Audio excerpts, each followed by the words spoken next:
मुंबईकरांसाठी स्वस्तात आणि आरामदायी आणि गारेगार प्रवास असणारा बीएसटीचा प्रवास आता महागणार आहे. जे किमान भाडं ₹5 होतं ते आता ₹10 होणार आहे. जे किमान भाडं ₹6 होतं ते आता ₹12 होणार आहे.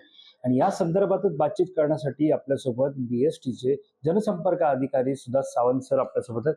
सर, मागील 5 वर्षांपासून जर पाहायला गेलं तर 17 पासून एकंदरीत जी काय भाडेवाढ होती, त्याच्यानंतर त्याच्यामध्ये बदल पुन्हा 2018 साली झाला आणि 5 आणि ₹10 अशा प्रकारची भाडेवाढ जी आहे ती त्या ठिकाणी पाहायला मिळत होती. त्यानंतर भाडे कपात सुद्धा झाली, जी ₹5 होती, नंतर ₹6 होती. मात्र आता पुन्हा त्याच्यामध्ये भाडेवाढ होते. काय सांगाल एकंदरीत या सगळ्या? हो, हे खरं आहे. खरं तर 2017 मध्ये आमची भाडेवाढ झाली होती. त्याच्यानंतर 2018 मध्ये आम्ही ती जी झालेली भाडेवाढ होती, ती काही कारणास्तव आम्ही मागे घेतली होती आणि त्याच्यामध्ये कपात केली होती. त्याच्यामुळे तमाम मुंबईकर नागरिकांना खूप दिलासा मिळाला होता. आणि त्यानंतर मात्र बराच कालावधीनंतर आता पुन्हा आम्हाला भाडेवाढ करावी लागते. त्याचं कारण मुळी असं आहे की आमचा जो वाहतूक विभाग आहे, हा मुंबईकरांना सक्षम सेवा पुरवण्यासाठी, कार्यरत ठेवण्यासाठी त्याला खूप आर्थिक पाठबळ असावं लागतं. तर ते पाठबळ आम्हाला योग्य प्रकारे मिळत नसल्यामुळे आम्हाला हा वाईट निर्णय, खरं तर मुंबईकरांच्या दृष्टीने हा खरं तर वाईट निर्णय आहे, पण तो आता आम्हाला घ्यावा लागतोय. नेमकं कारण काय की हा निर्णय घेण्यामागचं? कारण सातत्याने असं म्हटलं जाते की बीएसटी ही आर्थिक तोटा सहन करत आहे. मात्र त्यानंतर प्रशासन असेल, सरकार असेल, याच्याकडून सुद्धा एकंदरीत जमेची बाजू असेल किंवा दिलासा देणारी बाजू असेल, ही बीएसटीला दिली जाते असं नेहमी म्हटलं जातं. मात्र अशा परिस्थितीत आता ही आर्थिक वाढ का केली जाते? हो, नक्कीच. खरं तर मुंबई महानगरपालिकेचाच हा बेस्ट उपक्रम, हा एक उपक्रम आहे. महानगरपालिकेकडून आम्हाला सातत्याने मदत मिळतच असते. परंतु जेवढा आमचा जो खर्च होतोय, तेवढं उत्पन्न आम्हाला जे आमचे वाहतूक विभाग आहे त्याच्याकडून ते आम्हाला मिळत नाही.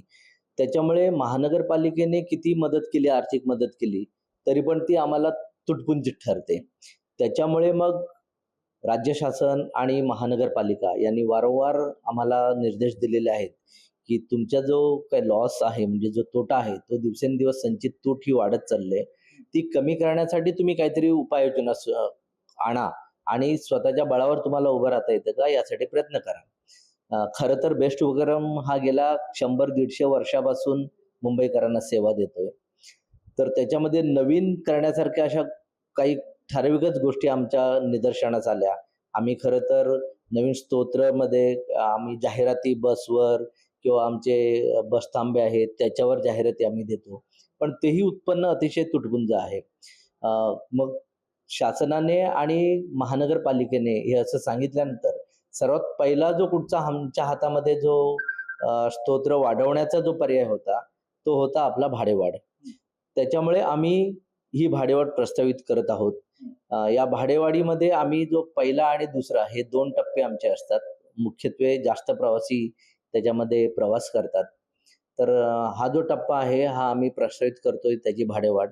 पहिल्या टप्प्यामध्ये आम्ही ज्या एसी नसलेल्या साध्या ज्या गाड्या आहेत, त्याचा आपण प्रस्तावित केलेला आहे ₹5 वरून ₹10 आणि ज्या वातानुकूलित गाड्या आहेत, त्याचं प्रस्तावित केलंय ₹6 वरून ₹12.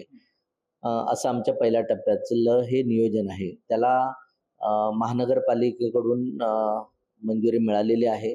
आता राज्य शासनाचा जो परिवहन विभाग आहे, त्यांच्या मंजुरीसाठी हा प्रस्ताव मी पाठवलेला आहे आणि त्यांची मंजुरी आल्यानंतर हा प्रस्ताव भाडेवाढीची प्रत्यक्ष अंमलबजावणी आम्ही कधीही करू शकतो. साधारणतः तुम्ही आता ज्या प्रकारे सांगितलं की ही भाडेवाढ आम्ही कधीही करू शकतो. मात्र एकीकडे किमान भाड्याचं तुम्ही कसं असणार स्वरूप ते सांगितलं. जे विकली भाडं असतं, विकली जे पास असतो आणि मंथली पास असतो, तो कशा प्रकारे बदल झालाय त्याच्यामध्ये आणि तो काय असणार आहे बदल? तो जो बदल आहे या प्रोपोर्शनेट मध्येच केलेला आहे. जसं ही भाडेवाढ जशी आता प्रस्तावित केलेली आहे, तर जे पासेस मंथली जे पासेस आहेत, ते पासेस देखील त्याच रेशोमध्ये आम्ही त्याच्यामध्ये बदल केलेले आहेत.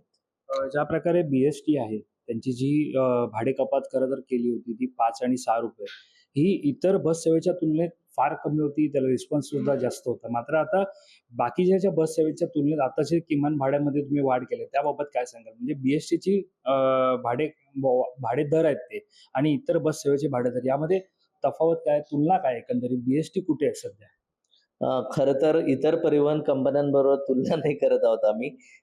हे जेमतेम आम्ही भाडं वाढवायचा प्रयत्न केलेला आहे. पण माझ्या माहितीप्रमाणे आमची जी सध्याची ती प्रस्तावित भाडेवाढ जी आहे, ही इतर परिवहन कंपन्यांशी तुलना करताना फार जास्त नाहीये.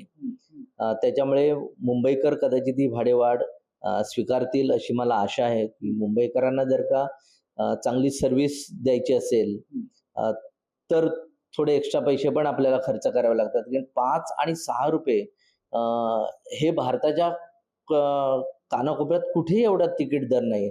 आणि मुंबईत हे तर महानगर शहर आहे.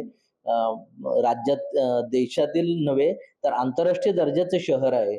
आणि तिथे एवढ्या स्वस्त दरामध्ये वाहतूक व्यवस्था चालवणं हे खूप कठीण आहे. आणि दरम्याने आम्ही अजून ही भाडेवाढ करत असतानाच आम्ही आमच्या प्रवाशांसाठी येणाऱ्या ज्या पुढच्या ज्या बसेस आहेत, त्या बसेस आम्ही एअर कंडिशन बसेस आणायचा प्रयत्न केलाय. किंबहुना येणाऱ्या सगळ्या बसेस हे आमच्या एअर कंडिशनच असणार आहेत.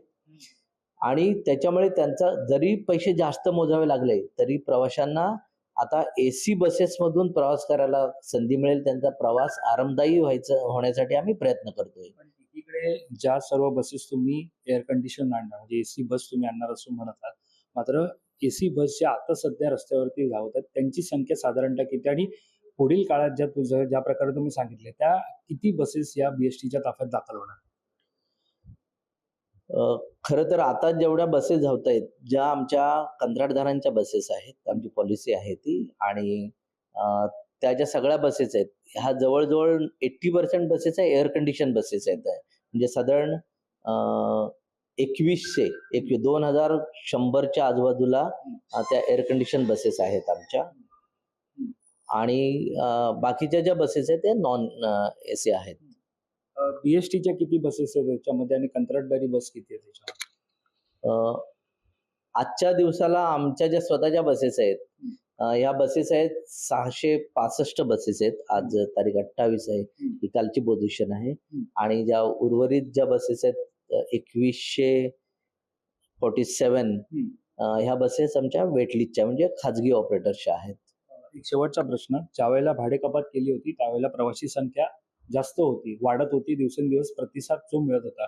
आता भाडेवाढ केल्यामुळे तशीच प्रवासी संख्या मेंटेन ठेवणं बीएसटीला शक्य होईल?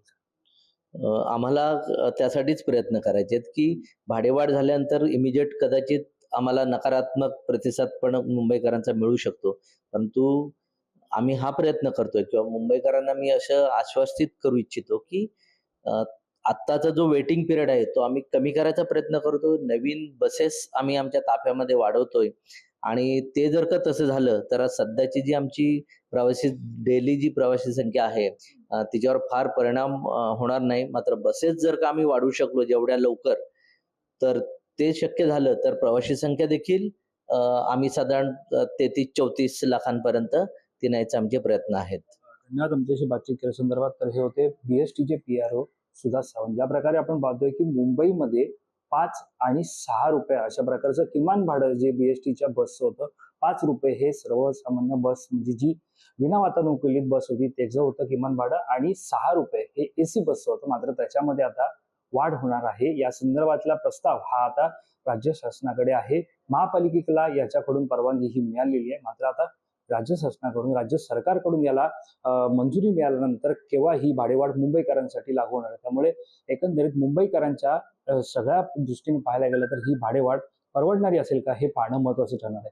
या संदर्भातील अधिक माहिती जाणून घेण्यासाठी तुम्ही माय महानगर लाईव्हला सबस्क्राईब करायला विसरू नका. धन्यवाद.